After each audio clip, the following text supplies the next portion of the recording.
I heard of one lady, in brief summary. She was born in a poverty-stricken village in Maharashtra, India. She never really had any education. When she was a little girl and wanted to go to school, her family made her take care of the buffaloes. When she was 8 years old, she was married. I think actually she was 9 years old. She was married to a man who was about 30.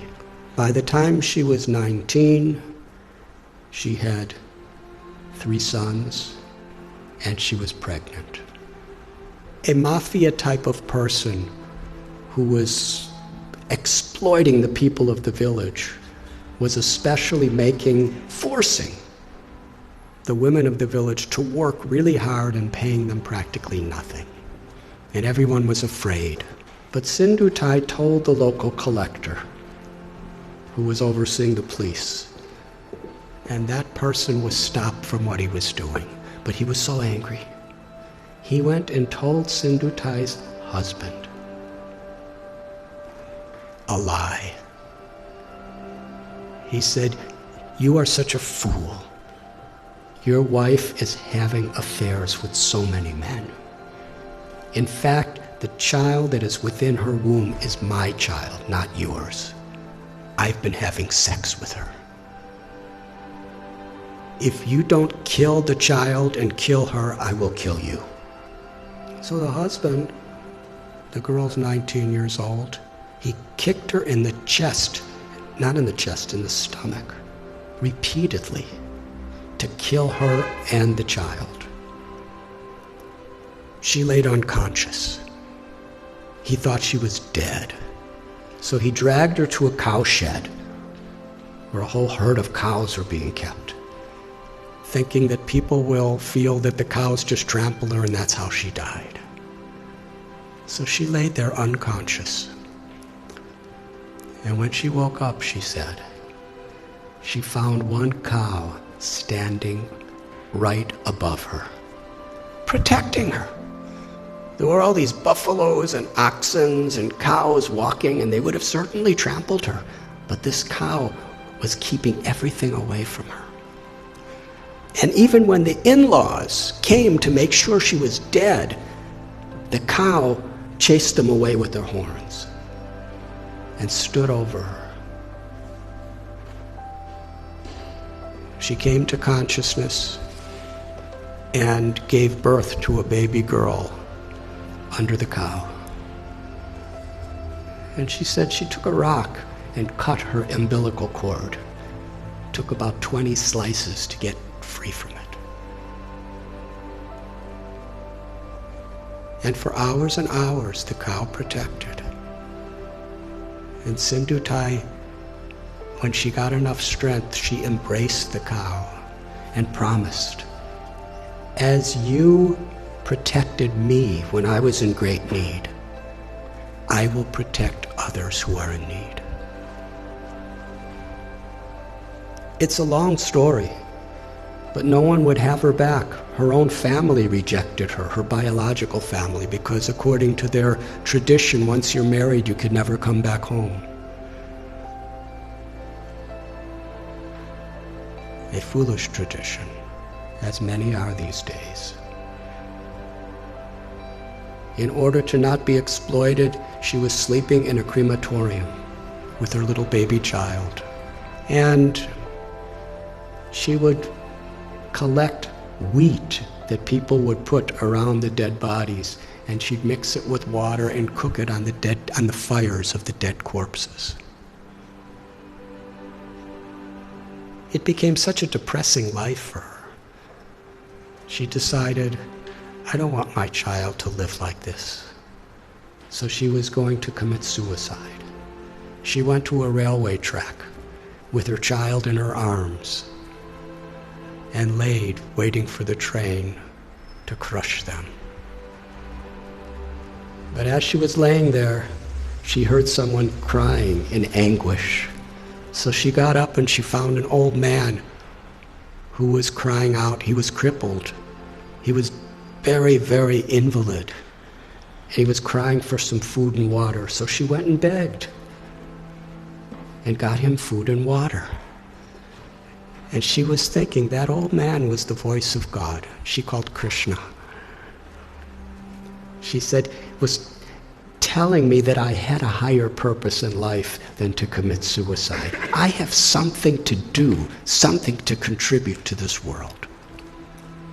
But then later in the day, she was sitting in a field wondering, what am I going to do? I have nothing. I have no one. How can I help anyone? She was under a tree, and she saw that there was a branch of the tree that a woodsman with an axe had violently cut. The branch was just hanging by a single string. But that branch was giving her and her child shade. So she was thinking, this is the answer. However much I have been beaten down, still I could do something for others. So she started going and finding homeless, abandoned, orphan children. And she became their mother, taking care of them. Somehow or other, she learned how to sing really nice, and she begged with her singing, and she provided for them, and somehow or other kept them safe. And after some time, people saw what a difference she was making to so many people that they built an orphanage for her. Over the years, she said, she's had about 1,500 children, over 1,000 grandchildren. And she's made a tremendous difference in her life. All of her children have a great education. Many are doctors and lawyers and farmers, something she never had. She's won so many awards internationally for her accomplishments. But then she explained what the most meaningful and fulfilling thing she ever did in life. Years and years later, after the president of India gave her awards and governors of states and international awards, this really old man came to her orphanage. He was starving. He was sick. He was homeless. He was asking for shelter. After a few minutes, she recognized this was her ex-husband, the person who tried to murder her maliciously. She said to him, when you left me to die, I was homeless in rags. Now you're homeless in rags, and I have a nice place with so many people. She said the most meaningful thing in her life is she forgave him. And she said, I will give you shelter, but I'm not your wife. I'm your mother. And when people would visit the orphanage, she would introduce him. This is my eldest son, and sometimes he's very naughty. She told a story. It moved me. So at one place, I shared this story, and somehow it was on YouTube. And in her orphanage, someone showed it to her.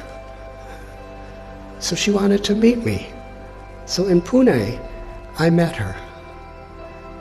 And she was with a couple other people. And we spoke for about an hour together. It was a wonderful conversation.